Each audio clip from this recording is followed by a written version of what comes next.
bonjour, bonsoir, shalom. Demeurez bénis, grâce sur grâce et grâce pour grâce. La question donc cette fois-ci est comment expliquer la barbarie policière envers les Noirs?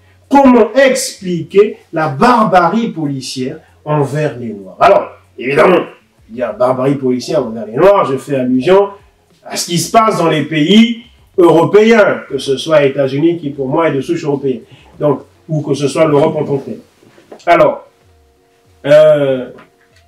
oui, vous êtes sans ignorer que avec l'affaire, comment s'appelait-il déjà, je fais référence à la régie, parce qu'on a tellement de choses dans la tête, l'affaire pour laquelle nous nous étions exprimés d'ailleurs sur le web.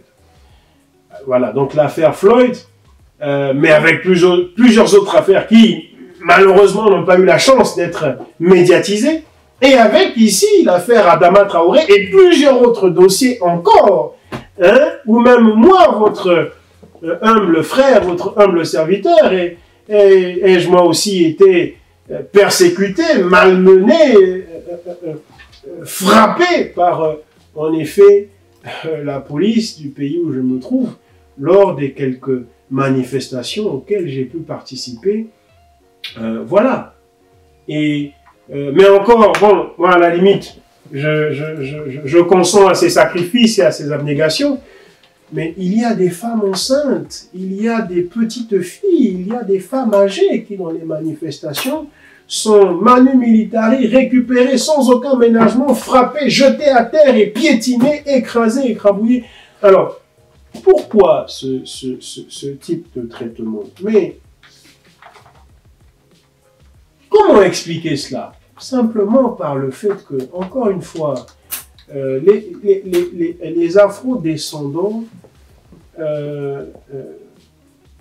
tant que dans nos propres pays en Afrique, on n'est pas respecté, on n'est pas correctement traité par nos polices, par nos armées,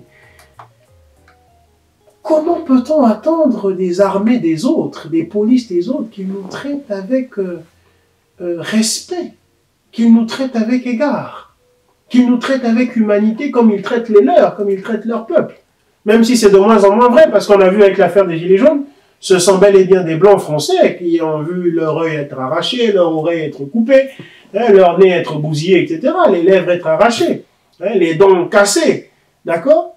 Mais il n'empêche que si déjà nous, en ce qui concerne les afro-descendants, dans nos pays, nous ne sommes pas... Regardez, je prends rien que le cas de la RDC. À chaque marche, à chaque manifestation, il y a des morts. Et personne ne trouve ça grave. À commencer par les RDCiens eux-mêmes. Personne ne trouve ça grave. C'est normal. C'est tout à fait normal. Mais comment voulez-vous, dans ce contexte-là, que les autres peuples, quand je dis les autres, que les autres peuples nous traitent autrement que par mépris, que par supériorité, que par ce genre de barbarie dont on peut être victime ça et là dans le monde. Donc c'est par ça que ça s'explique. Le jour où ça va cesser dans nos propres pays, il y a fort à parier que ça cessera aussi à l'extérieur. Demeurez bénis, shalom.